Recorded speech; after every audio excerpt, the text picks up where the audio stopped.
And we're on. Okay, so Yeah, so I want to talk a little bit about single page app navigations. We chatted briefly about it with the last face-to-face. I think that some of the feedback that folks had for event measure until will apply equally here. Like, we should be unifying this with user timing. So I think that would be an interesting topic. But really nailing the use cases is, I think, the first thing to focus on. So yeah, there are a whole bunch of different distinct use cases. I think agreeing on which ones we care about matters a lot here, because the complexity of the API will very much depend on the set of use cases we want to capture.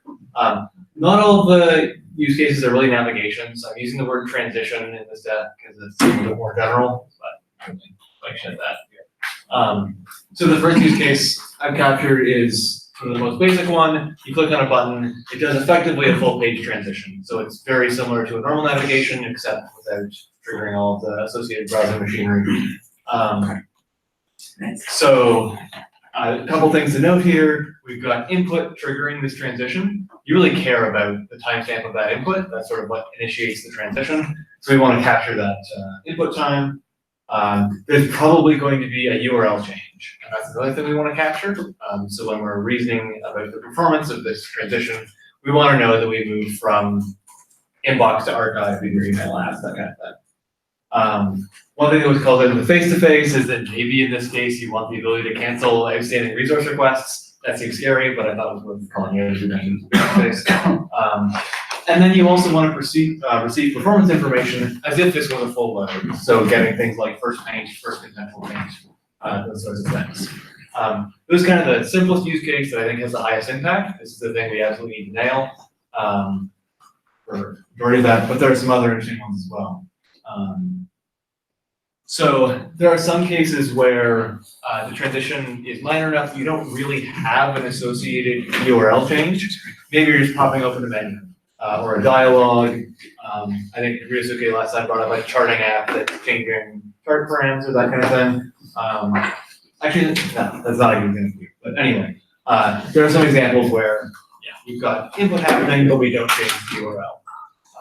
So we want to handle those cases as well. Here's an example where you don't have input triggering the transition. So if you think of a video playing site, and when you reach the end of the video, you automatically transition over to the next video. And so you might still want to have things like first paint, first contentful paint, but there's no input occurring, and we do have the URL change in this case. So this is where things get a little bit hairier. You can imagine an advertisement on a page which wants to measure the performance of its rotation to show a different ad. What makes this tricky is you could simultaneously have an ad rotating as the user is clicking on a button that does effectively a full transition. And so that raises the question of like, do we need to support simultaneous transitions? If so, it makes the API a fair bit more complicated, but it does let you express these more complicated use cases. So in this example, for ad rotation, the transition started without input, and the URL doesn't change. So I've kind of tried to distill those use cases down to a reasonably small set of objectives. So we want to be able to redispatch load entries, first paint, first paint, that kind of thing. We want to be able to read entries out of the performance timeline relative to our transition start time. So if we've got some resource timing entries, we want to know not the absolute time since the browser orchestrated navigation, but just the time since the single page app transition. We want to be able to say this transition was started by input. That's an important use case, but there are also important use cases where we don't have input. And same thing with URL changes. If there is a URL change, it's important that be associated, but there are reasonable use cases where there is no URL change. We want to make sure that analytics providers don't need to do, shouldn't need to be explicit integration. So in particular, we want a framework to be able to have their router annotate single page app transitions, and that data should float up nicely to analytics providers without any sort of direct interaction. And the final goal I've listed there is that we do want to support simultaneous transitions, which is something that I'd love to get some feedback on.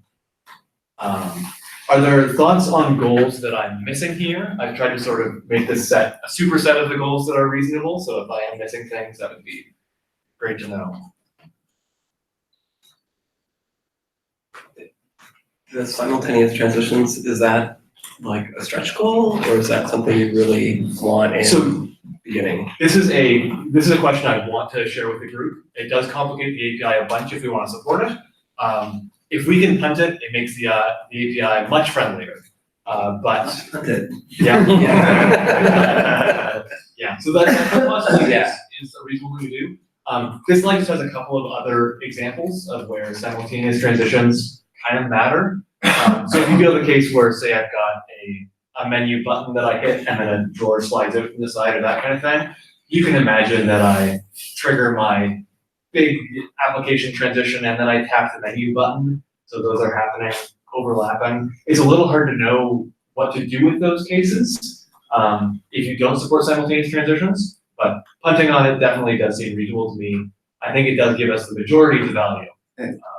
For the ad use case, if the ads are in an iframe of their own, they have their own like transitions, or even like either a full navigation of the iframe or a soft navigation of the iframe. But either way, you can tackle some percentage of that use case just by iframing.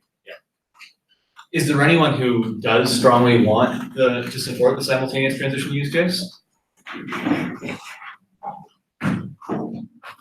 Sounds like nobody cares, so yes, let's cut it. That vastly simplifies matters. Any other thoughts on these goals? When we say cut it, sorry, does that mean they will be combined then? Or they will be, the first one will win, or the second one will win? What does that mean? Yeah, so For element timing, like there's so many things. yeah, so maybe it makes sense for me to talk a little bit more concretely about a proposal there. I can. Let's chat a little bit more about goals before I get there. Any more thoughts on? Just for the words, like you have used soft navigation, that's what you call transition. I am using transition because it's a bit more general to support cases like maybe I'm popping open a menu or a dialogue. It's not really a soft navigation. This gets a little bit fuzzy between like, should I just be using event timing with measure until, or am I considering it a single page app transition? I see, it's more general, okay. Yeah, I guess the broader thing here is that we're trying to target the case where the entire sort of like a main part of the application or web page changes, right? We're not trying to goal here is not to try to measure performance of how things are loading in a tiny part of the page. I think the part, or rather tiny part of the document, that's I think sort of broader, higher level statement. Yeah, is that accurate? Yeah, I think so.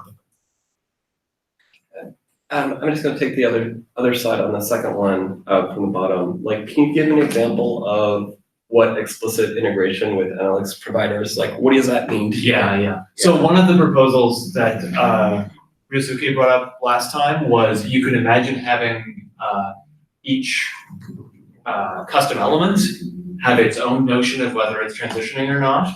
And I was unable to find a good way of reasoning about that that did not require kind of more tight integration with the analytics provider. You can imagine like having a performance timeline or a performance observer that is sort of specific to the element, but then you need to explicitly like make sure that your analytics provider has a handle to that performance observer. So I think what you're saying is there's one global timeline, and that makes life easy for analytics providers, as opposed to like nested, contained timelines on a component level. And there are some solutions around like bubbling between timelines or that kind of thing, but I think we can probably get what we want with it. It's nested to one pending, really.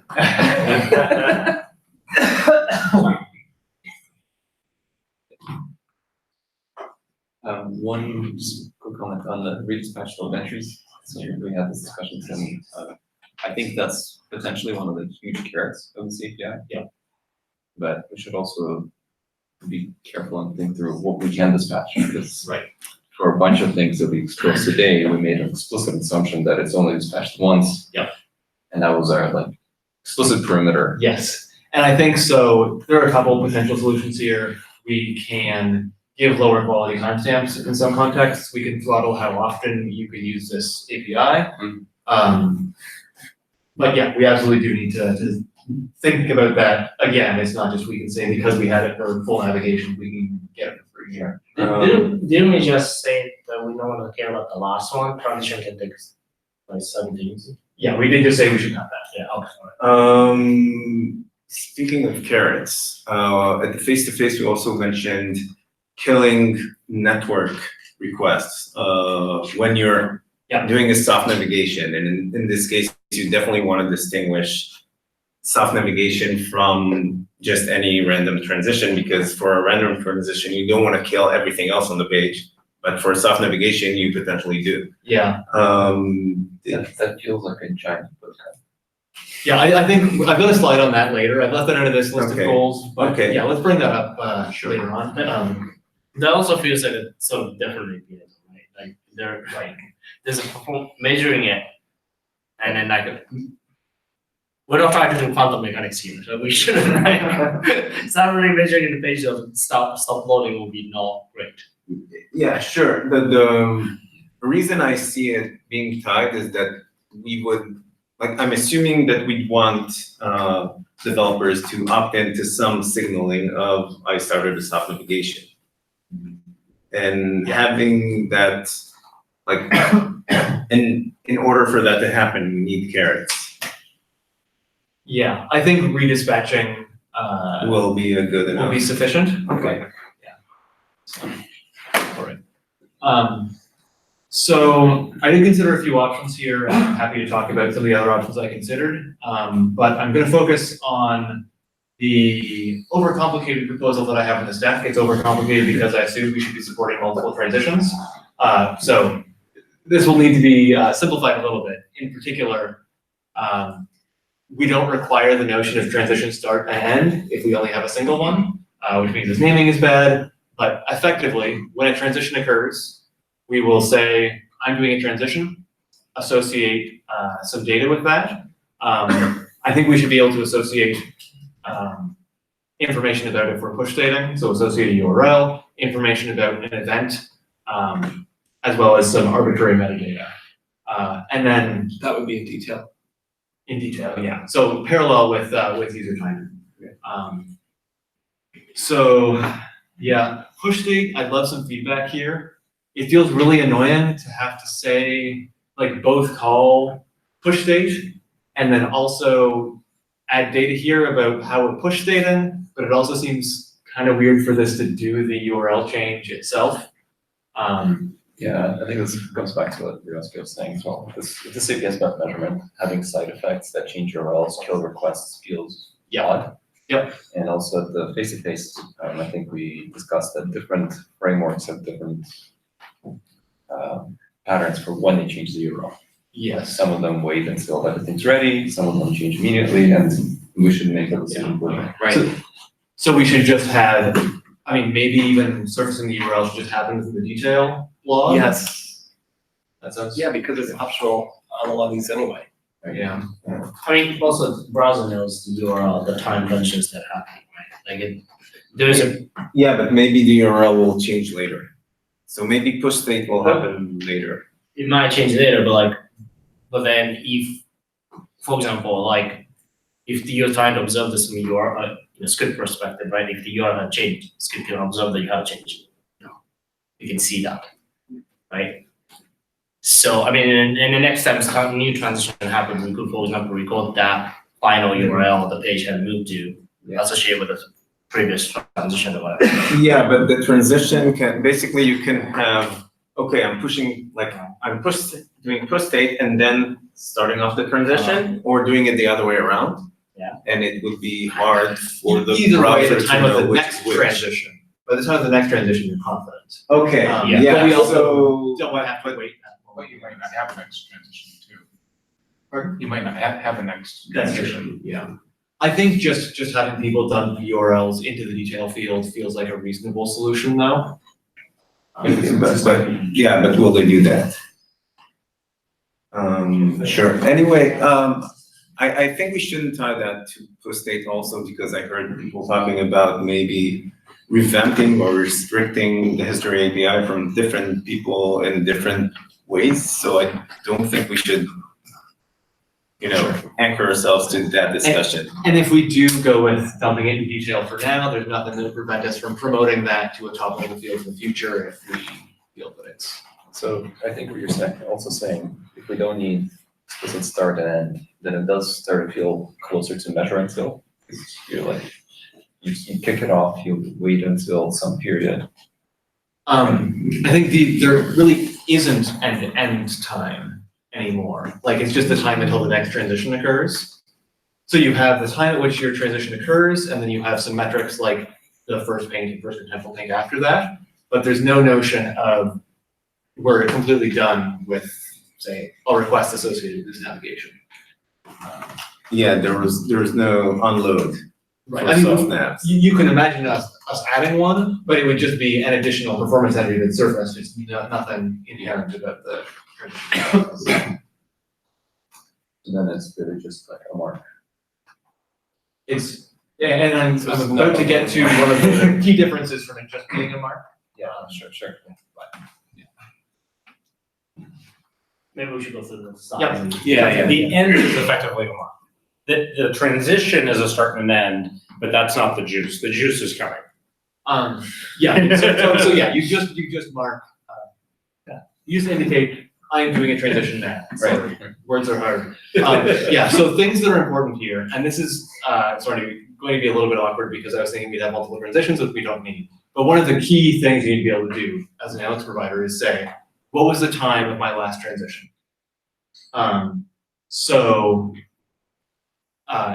This is to allow you to use that as effectively the time origin. I think it's much easier if, as the Roam Analytics provider, you explicitly ask, what's the current transition, when did it start?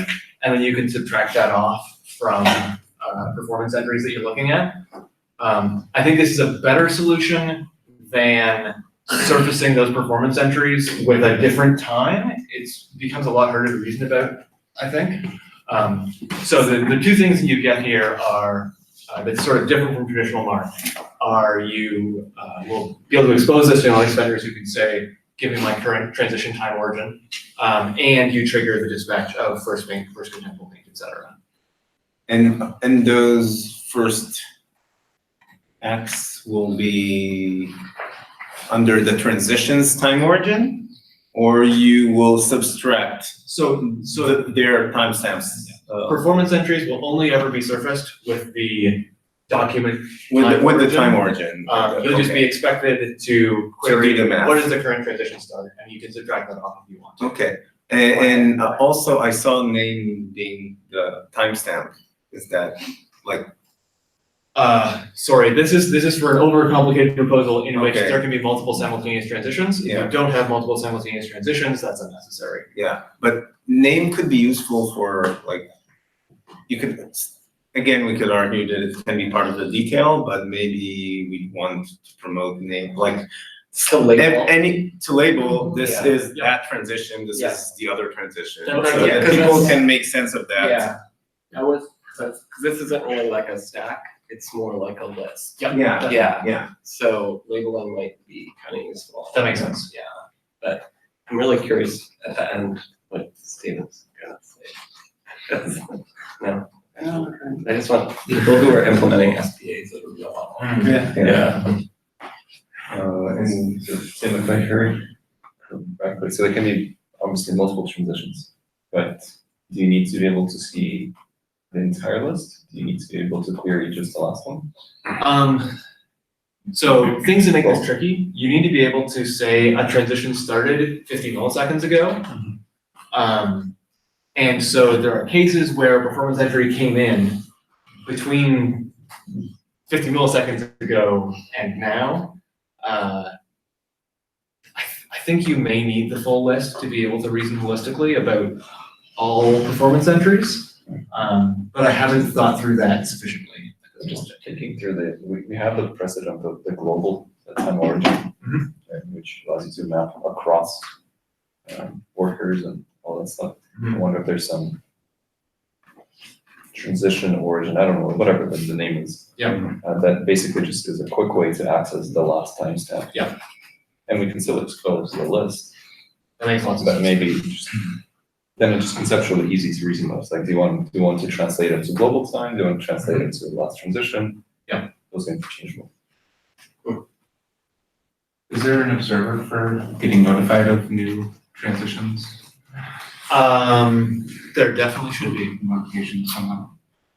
Is there a performance event that, is there going to be effectively a transition mark start, transition mark end event and a transition duration? Will there be like entries in the first timeline or? So so sort of on the fly, since we Okay. only need one, No, it's fine. one it's of fine. them. Yeah. I think we only need to mark transition is starting now. You don't need to explicitly indicate transition is ending. And so you can imagine, maybe this should just be using user timing L3, there's some additional flag on performance.mark that says this is a transition, or you have performance.transition. Either one of those I think would be reasonable. So the idea is that you have a start, and that start is a zero. You'll use it probably as a zero. And the fact that you've started causes all of these things to come into being. Yep. And then if you want, theoretically, to have an end, you would use user timing to get your effectively your transaction end. Yeah, I mean, You can create yourself. it's similar to what is the end of a traditional page load. You've got a bunch of different metrics, maybe you do have some user timing. Where do you start and end transition? Well, and I think that was what you were saying, like the use of an end, there isn't a true use of an end, is I think what you were. Yeah, so there's no single point in time at which the transition is complete. It's only if you as a person building this page want to record something, want to make an end. Yeah, you have a splash screen, for instance. Yeah, so one advantage of having an end is that people can signal like right now we have unload for navigations. I don't think that reduplicating that for softmaps make any kind of sense. But people can determine their own load. And unlike they can use user timing for that, but if we'll have an end transition, then this is something that analytics providers can collect versus random user timings that they can collect, but they cannot surface. So My intuition, like what we see with page load is that any developer that cares sufficiently will end up with greater than one timestamp, I think. okay, So like maybe we should just tell them to pick one, but having special support for one seems a little awkward to me. okay. I mean, this discussion came up with a bigger picture, right, of like marking what elements needed to constitute the initial paying time and stuff like that, so maybe we should discuss then, right, like in a sense, this is no different, that desire to mark the end of the page load is no different from the regular page load versus single up page load, so whatever solution we come up with should be like applicable to both. Sure. Okay, so you're saying we need So a page like an loaded orthogonal indication that will be applicable here. Right, like I mean, Sure. Twitter cares about the first tweet display time and Amazon cares about, the product Yeah. description, right, and things like that, so I think like you could imagine that the solution to that is have some sort of JavaScript API say, hey, this is a page that ended, right, from JavaScript. Yeah, JavaScript post, I mean, that's totally reasonable proposal. But I think historically we have said that, we wanna just annotate the page and say this is. sure, so you have element timing to annotate the different parts Yeah. of what matters and what doesn't matter. There's still a single point in time, potentially, like some pages never end loading, but otherwise there are like a single point in time where, okay, we're done. Until the user does something. Yeah. But at the same time, it also makes sense for the first navigation to also have the same kind of reporting, so maybe we can decouple that. I think that makes sense.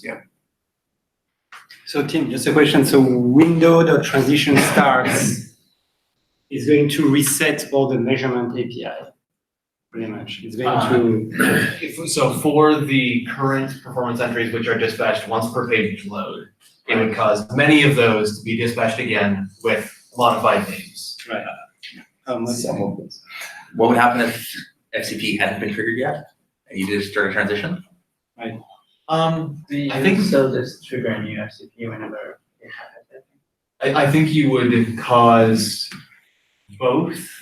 Yeah. So yeah, there's a couple cases here. So we haven't seen first contentful paint yet. We do a transition. I think we dispatch first contentful paint and transition first contentful paint with the same value. They're identical at that point. If you have a transition start and then you have another transition start, before you get a contentful paint. Sure, there might be a chain. Yeah, there could be a chain there. I think you only dispatch the last one, but I'd have to think about that. Yeah, I mean, we probably dispatch the last one, like content for the last one, right? Because if you think about the regular page load, if you are in the middle of page load and you have not painted it and now you're doing another page, we're not gonna claim that the previous page is displayed in the next page. Yeah. That'll be weird. Yeah.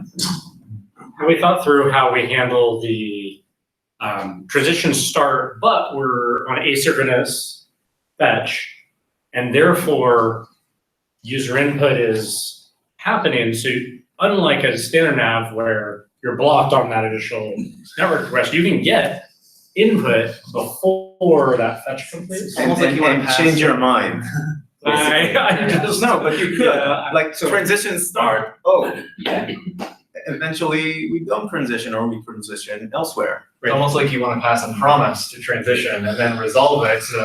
So I don't actually know the answer, and I just was thinking about it. I'm not trying to poke holes in the proposal. I'm just, That's a good point. it does Yeah, it is. feel like it will be common. And I think when I think of it before, it feels like it's also common for full page loads. Mhm. And so all of the problems that you just described also apply equally to full page loads. But maybe it's not quite equally because you've got more content on the page already for transitions. I don't know, worth more thought. I just want to clarify, because this would be like kind of helpful. So like for SPAs, there's no idea of a redirect, right? Just maybe this is a stupid question, but we're like throwing all that out the window for a load on an SPA, right? What, There's no internal redirects, there's nothing inside. Or. Right. So There could be, yeah, right? Okay. So you're thinking about a case where for a single transition, you have multiple URL changes, for example, is that? You just mean any redirect, you Yeah. fetch a partial content page Exactly. and Yeah. it happens to have a 301 or something on the server. Yeah. So you're saying that within app logic, you logically want to do one thing, but in the middle where you realize that you need to do something else? No, just the server responds to redirect. But Yeah. but the transition mode, we don't know what network load is associated with that transition, right? Right, I mean, but most of the time like the user clicks a link, you do a fetch, and that fetch could have a redirect associated with it. Right. Okay. yeah, but that Yeah, all but- happens further down the stack. Yeah, no, And the push state URL is the one that you're. Yeah, I mean, I was hoping to think that like, oh, Redirect don't could apply for remove that from SPAs, but it sounds like they This is might. like a framework specific thing, because I think it's a good example of two in-flight transitions, right? Like, what you can imagine implementing, you click a link, you show up a spinner, and then you, like, that's transition in flight, and then you say, oh crap, I need to redirect because data's not found, that's a second transition. Alternatively, some frameworks just choose to hold URL change until they know the actual outcome, and then they'll say 404, right? I mean, also some of these transition may not involve any network. Right. Up to the Right. So I mean, app specific.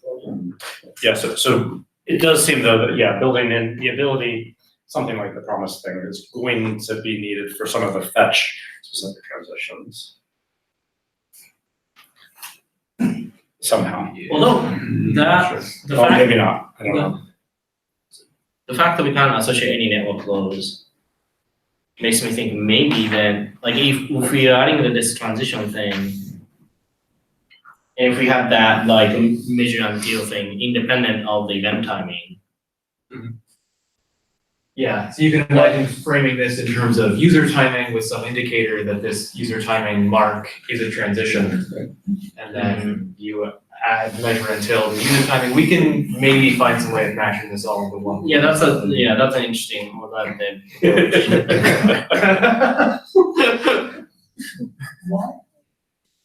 Just a question about naming here on some of these, and I know maybe it's more than just naming, but when you have first contentful paint, first input, you're gonna then have another first transition paint, transition first paint, transition first contentful paint. Why can't we have one name that's just first contentful paint, and then that would be responsible for asking the current transition? And then just use the label as. And then just use, yeah, so like, Have multiple entries. right, that multiple are entries, With correlation to Right, so their we're- transition right. or to the rather than initial. having another, like, I can wait for first contentful paint, and then I also have to write a handler for first Yeah. transition, first contentful. My only thought there was you could end up with some compatibility problems. If you do have, say, a framework that starts recording transitions, and then a run analytics provider that isn't ready to see multiple first contentful paints, could just get really confused. It could still be the same interface, just a different entry type value. That would help with Right, that's right. So you're saying that the first contentful paint handler might not be I'll call it re-entrant, where it doesn't expect to get called multiple times? and Well, so it or could just fail? if you're looking, override information. Right, exactly, okay. or even Yeah. just if you're measuring your average first contentful paint time, and that spikes drastically and you don't know why, and it turns out that it's because you're averaging. Either you're expecting that list to be of length 1, Right, it only gets one. or you don't, and then it will change the results you're getting. That's the. Could you have just an implicit transition for the first one though? So if you don't care to use the first contentful paint from the regular one, you just get an initial transition, and so you only sync that one. That sounds reasonable to me. It's using duplicated performance entries, but maybe that's not the end of the world. Although to be fair, right, for the compilation to happen, app on the page needs to adopt this new API. And then, so like they have to do two things, which is to adopt the new API and then not test that the analytics continue to work. So No, but we're talking about like adding more entries to existing, so. But It didn't, like, assuming they didn't adopt nothing, and but they look at, first contentful paint, performance entries. They have an observer for that, they expect the list to be of size 1, and then the list is now of size 10, they crash. Or But, like- hold on, but if the web page where the script got loaded did not use this new API, that would not happen, right? In practice though, this isn't giving the web developer adopting this API, it's they pull in a new version of their framework. The new version of their framework does transitions, and the run analytics provider doesn't handle that. And they might not even pay, like, there's no reason that pulling a new version of the framework is likely to break those.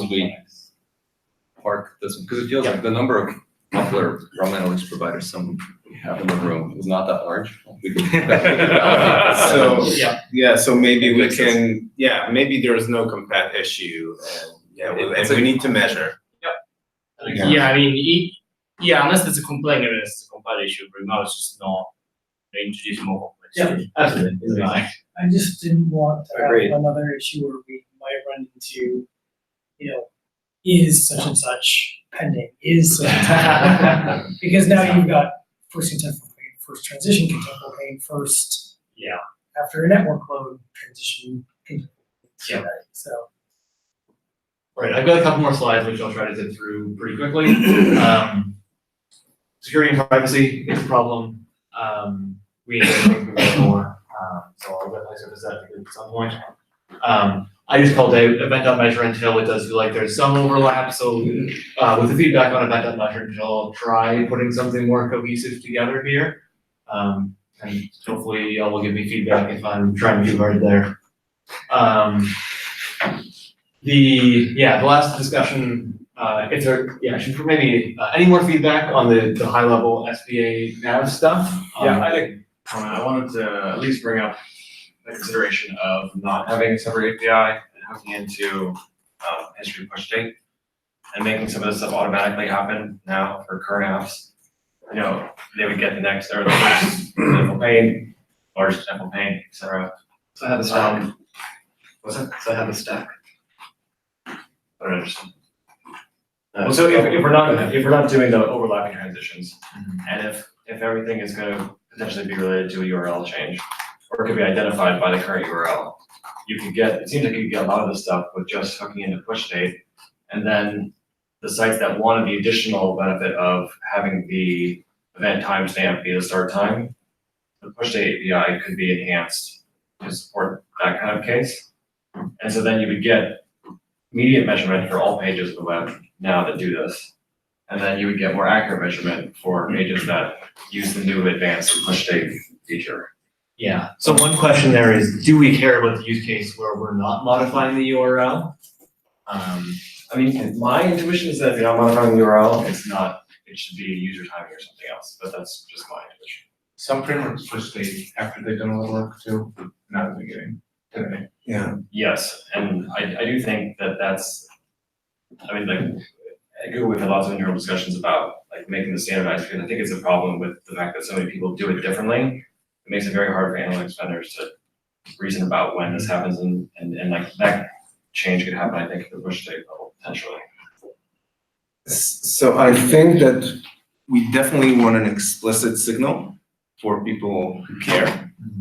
And then the question is, can browsers implicitly fire that, like, call that API on push state? And I don't know if we have a concrete answer where it actually makes sense, because of the, like, different people use it at different stages. So your results will be significantly different related to when push state happened.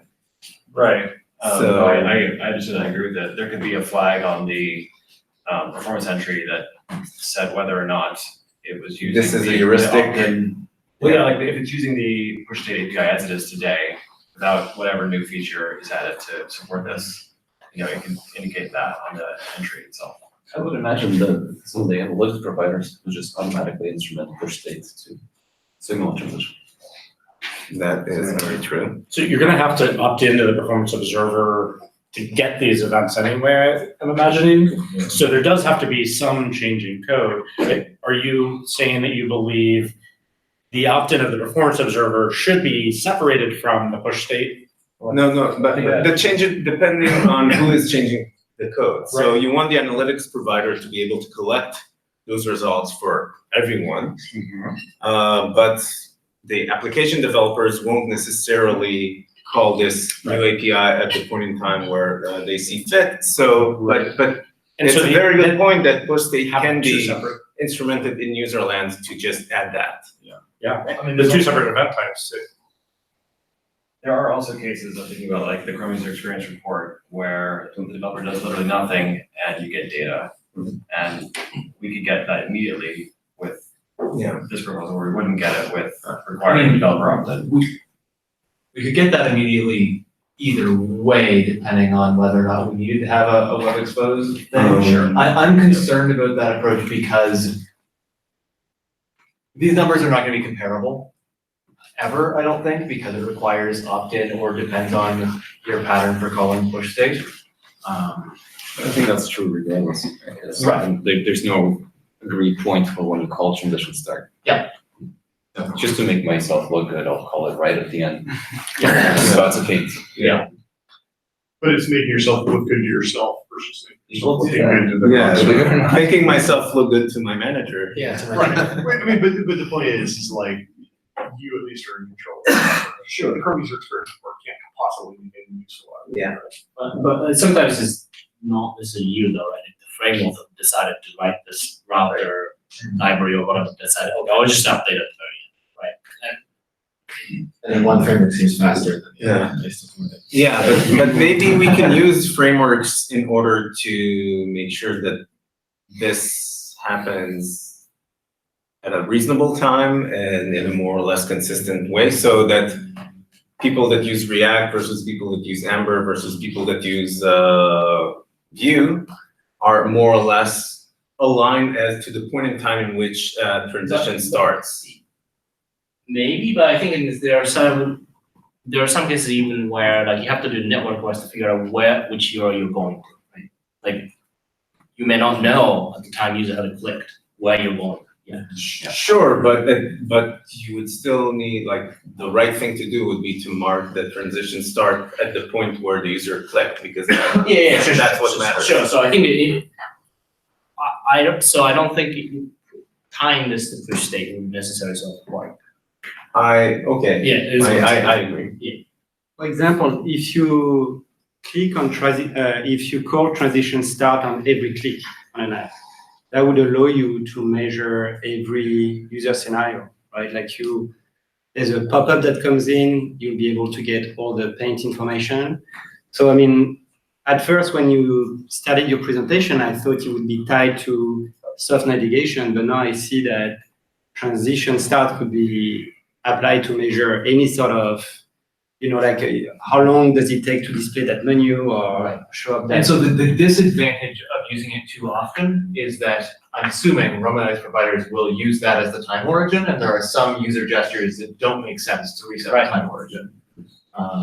And there also are the security and privacy issues about how we can't just dispatch first paint and first contentful paint after every single frame. Yeah, because I think the beginning of discussion where we said that we're not gonna care about the partial update is like showing the menu is I think the primary example, right? Like that's not like in a sense primary content navigating of the app or web page. It's like a partial update of the DOMs. And so event timing should handle those use cases where you don't need to reset the origin. And then there's the question of can we make those APIs play nicely together?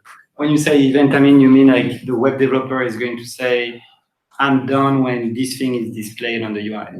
Measure until. Right, measure until, okay. But element timing is not always available because in our case, we call some code that some other people authored and we cannot, they customize. So for example, a menu could have 10 entries, but we could have 100 entries and we cannot instrument it ourselves. So one thing the current proposal does not allow is getting first paint, first contentful paint, et cetera, without resetting the time origin. Right. Would that help? Is that the case here? Yeah, I mean, this API would help for sure because we would call window, start transition on click. And so we would know that for some customer, it took, 50 milliseconds, some 300, and we'd be able to work with them. Yeah. So. And then the other performance entries such as long task would then you'd have a neat point to say, hey, that was right after this transition or in this transition zone. Right. So you would know the state of the app and how things. But here, because we name it, we can go back and long task, there's no attribution. So it's very difficult to say when it was fired, You know when it was fired, right? Yeah, you can, yes. yeah, so here you would be, it's not really attribution, but you would be able to attribute it to user gestures. Yeah, exactly. Hold on, but in the case of you're trying to measure menu, why doesn't event measure until won't work? Because it would tell you the next painting time. No, measure until would work. Okay. Yeah, it would. Yeah. It would work, but do you have paint information? Yeah. It's actually pretty nice separation, right? Because then transitions are about the archetypes and these big URL level changes on measure until it becomes more about maybe small components. Yeah, I wonder if we should use the transition terminology though, or something more navigation-y. Yeah, I think I did overgeneralize this a little bit. Yeah. I think it's certainly worth revisiting that. Do we want to talk briefly about canceling resource requests? So before we get to canceling, I think there's an outstanding request for knowing what is in flight. And I think that is not related to this, but super useful and important for many reasons, for many people. Yep. Yeah. Being able to cancel the stuff that's in flight is, I don't know, it's weird. It gets into this side effects there. Yeah, and maybe we should, like, if and when we'll expose a fetch registry of everything that's in flight, maybe then we can make those fetches cancelable. Yeah. And that will enable people to cancel what they need, but not have a So what I heard you say is that's Like that's why? on his phone. I don't know if that, but yeah, it's someone in a future problem for it. I think I'm with Risky on this. I don't see how any part of the semantics of being in a measurement group can mean that we can affect how an affect the state of an application. I mean, we are measuring, we are observing, we're not in the business, at least my understanding is, we're not in the business of actually So changing the state of an application. I understand the So carrot the and the working group stick is thing. definitely in the business of changing stuff, but it's true that it's probably better to split out measurement APIs from, things that impact network loads. Right, I just feel like, yes, we're in a working group for changing things. Yes, we want to change things, but just like, it just seems like in this case, when we are measuring something, Yeah, so. it's having the side effect of actually. I can see a future API that is doing something in that area, although it can also. I actually like what be you tied to fetch, said, But, right, yeah, I like what you said, like, oh, I'm gonna measure and then I get these things back that are measurable, but they also have another method on them that I can call. yeah, cancel that. basically, there's a historical discussion about a fetch registry, which will basically give you, here are all the in-flight requests right now. And then if those are fetch objects, then you can cancel them. I totally agree, yeah. that's a perfect way to do it, but just having like. Sure, I think we all agree. So I was one other thing to consider is like maybe all the videos being playing on the document needs to stop when a transition happens too, right? Like I mean, there are many other things that's happening in the document whenever. That's actually a good counterexample of killing requests, right? 'Cause you probably have background requests to prefetch video, and all of a sudden your video stops playing, and you go. Right, What so happens? I mean, I could imagine a scenario where you wanna cancel them, but there are, I think, cases where you don't wanna cancel them. Yeah, so giving granular control would be good.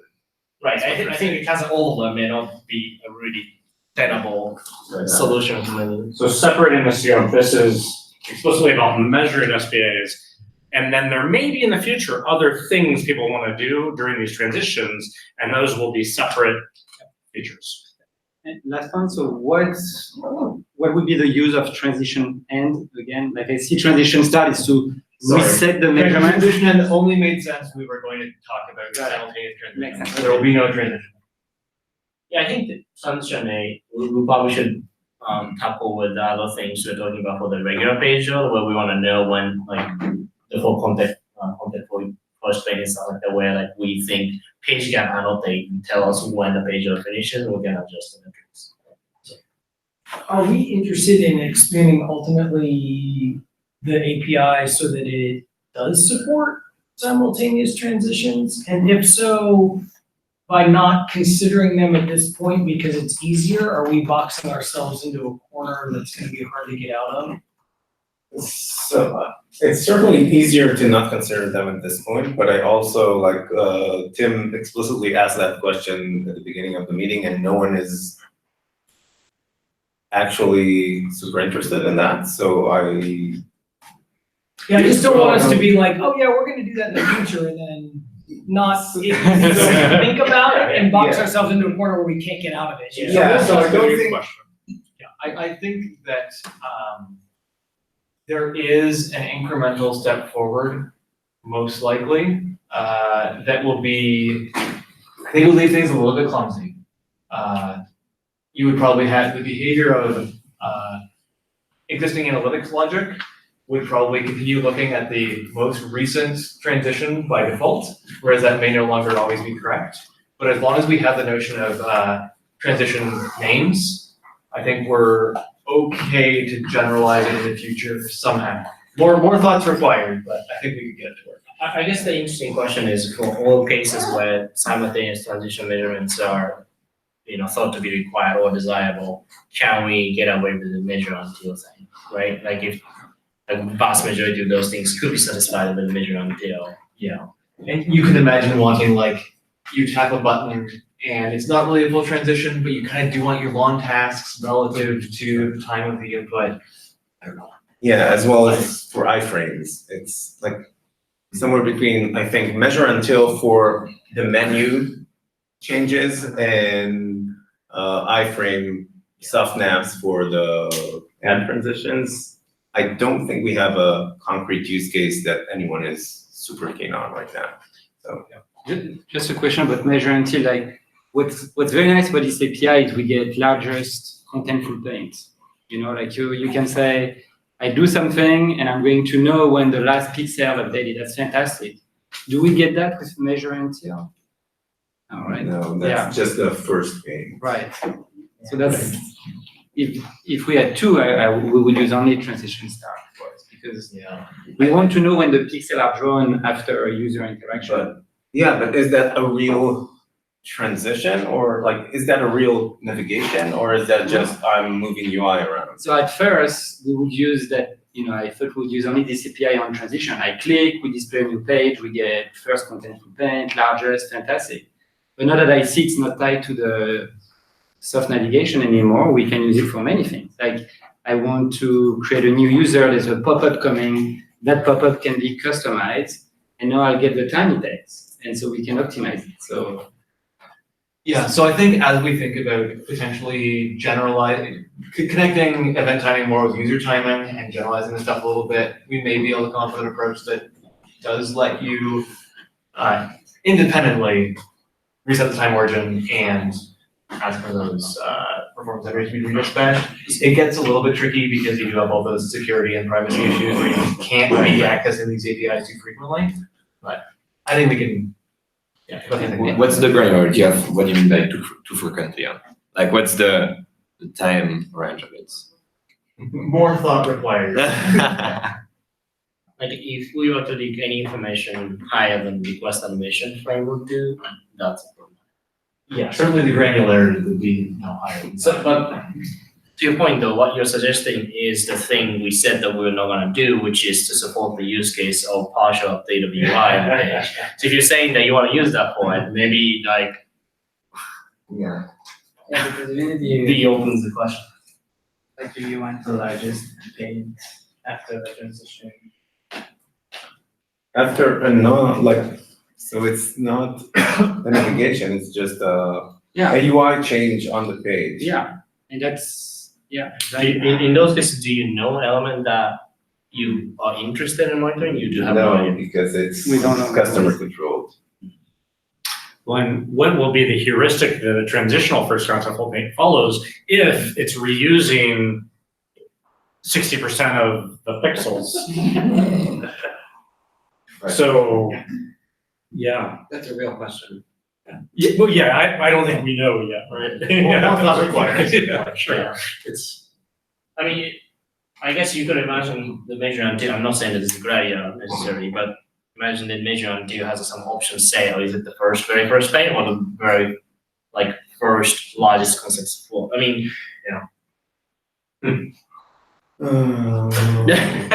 So, yeah, I think we've got lots of great feedback here. I think Nicholas and I can go off and come up with a proposal that maybe unifies some of these things a little bit more, addresses a bunch of feedback, and then we'll circulate that with your opportunities in the future.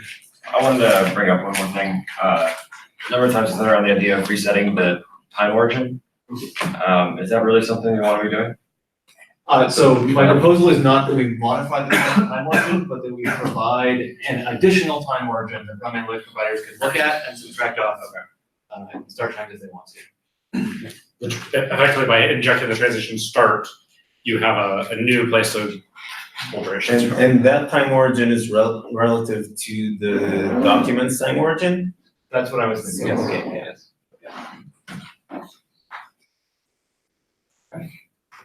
Cool. I feel like that's the thing that has the most consensus. True, we can just that. All right, thanks for all the feedback. Thank you. But good job on putting together all these these primitives into a proposal. Well, you guys were laughing when we said earlier that we would finish early for lunch, so We get to enjoy an early lunch today. So let's see, we are back, what time? So we are At 2. So we're starting half an hour early, should we come back in 1:30 then? we could, yeah, and that can either win us time on the afternoon. Do we Will have- Adam be available before 2? Yeah, that- Yes. Hey, there you are. Okay, so 1:30. Yes, 1:30. All of this. What time we come back? 1:30, right? I was foreseeing it. Come back 1:30. I've been wondering that anybody could sort of put it together.